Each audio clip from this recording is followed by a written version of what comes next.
Welcome to Scam of the Week. We kicked off this week with a confection in the Sydney Morning Alan Jones about a leadership spill, a leadership crisis. Albo. Now, is it true? Well, it is true that, as Rex Patrick says, when the PM stands at the dispatch box holding forth to Parliament, he is acutely aware that those people behind him in the senior minister gang, parked just behind him in the seats at the front, they want his job. That's politics. Tony Burke, Penny Wong, Tanya Plibersek, Lucky Jim Chalmers, they're all in the mix. Albo stitched Tanya Plibersek up well and truly with the environment portfolio as the new fossil fuel projects unfold. And of course, Penny's got Israel on her plate, but it's a beat up. It's not going to happen. Albo's a very good politician. Yes, there's plenty to criticise the guy about, but I mean, we don't want to go through Rudd again or Abbott, Turnbull, Morrison. I mean, that will be a disaster. So it's not going to happen. It's just, newspapers love beat-ups and they love leadership crisis and leadership speculation. Elsewhere in the land of scams, I was all about the flag this week, the damn flag. I mean, it's a bit of cloth, for goodness sake.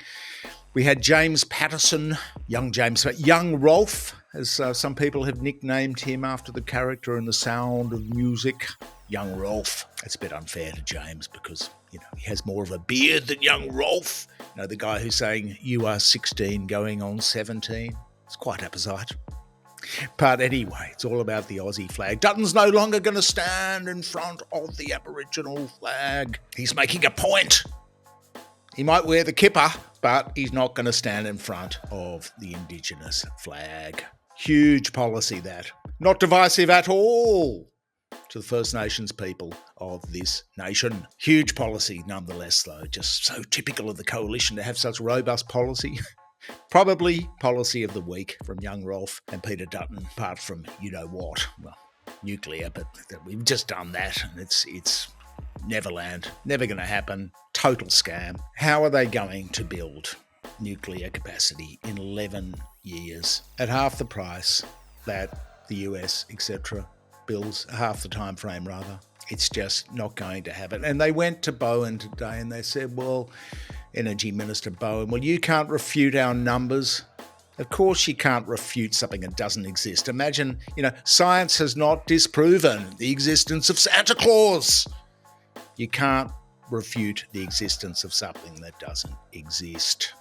And anyway, I think Ted O'Brien, the guy in charge of the nuclear energy policy, I think it's all upon Ted now to deliver this Neverland nuclear policy with a straight face, without grinning or just taking it totally seriously. I mean, that will be serious. That'll be Laurence Olivier acting skills there from Ted. Because this month, we don't need it. 47% renewable energy penetration for the entire month of October. The government's delivering. It's happening. They've got to ramp it up. There needs to be more, but there is momentum. And one thing, which we didn't put in the last video, which is pretty obvious on these ridiculous numbers that the coalition have handed down this morning, or handed down on Friday rather, when they say that, look at the cost of renewables, well, guess what? A lot of that, most of it's private capital crowded in with the government tenders. It's private capital. What are they suggesting, these so-called capitalists from the Liberal National Parties? Are they suggesting that they really want the Australian public to fund the biggest nationalisation? It's the biggest nationalisation of an asset in Australian history, 370 billion. It's the biggest. This from the mob, who reckons they support free enterprise, because free enterprise doesn't want to touch it. So they're putting the public on the hook, and all the hypocrites over at Never Journalism Land are saying, these right-wing economists saying, we think it's the best way to go. I mean, it is just such a mess. The truth is it's just gone out the door. It's just Trumpian, Trumpist policy. Everywhere you look at it, just balderdash. Most of the week was dominated by the antisemitism scam. Millions in handouts to the Israel lobby. No mention, of course, of what's going on over there, the reason for it all. No news about the 3 suspects yet for the Yadas Israel synagogue in Melbourne that was firebombed. Funny that. They had 3 suspects a week ago. Let's hear about them. If it's so urgent, surely it's not a scam. Surely. Peter Pan Dutton, of course, is demanding an anti-Semitism task force. Of course he is.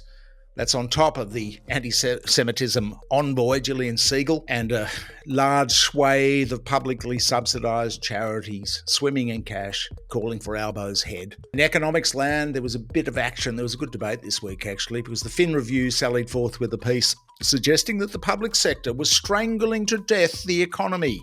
The idea being that because the private sector can't spend money, if the public sector is, then that's bad. It's not very Keynesian of them. It's kind of like because the private sector can't spend money unless we give it to them. Is that the idea? There's enough of that going on.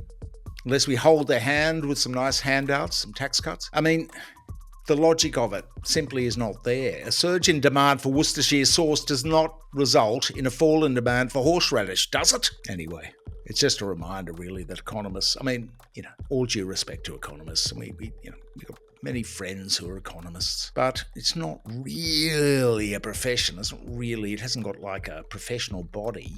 They don't have to pass the bar exam to get their license to become a barrister or, become an accountant with their CPA. You just call yourself an economist. You wake up in the morning and decide, well, I'm going to be an economist. And then you can pontificate sagely and with great authority about whether interest rates are going to go up, down, or stay the same. What a gig. In fact, why don't we just do it? Or become the first person in the world to become an economist live on YouTube. We hereby anoint ourselves Chief Economist for Michael West Media, Global Laureate of the Sydney School of Economics, and Fellow of the Manly Warringah Institute for Business and Finance. There you go. It's done. Senior economist. Also worthy of note is that Labor did a policy this week. They did a policy. Yes, it's the Verve Clicquot childcare policy where you can earn $500,000 and get subsidised childcare. It's not very left-wing of them. It's from the government. But the Murdoch press is fond of labelling far left or leftists. Gina Reinhart's kids can avail themselves of free or subsidised childcare. They just keep on pushing that coalition out to the right and hog that middle ground.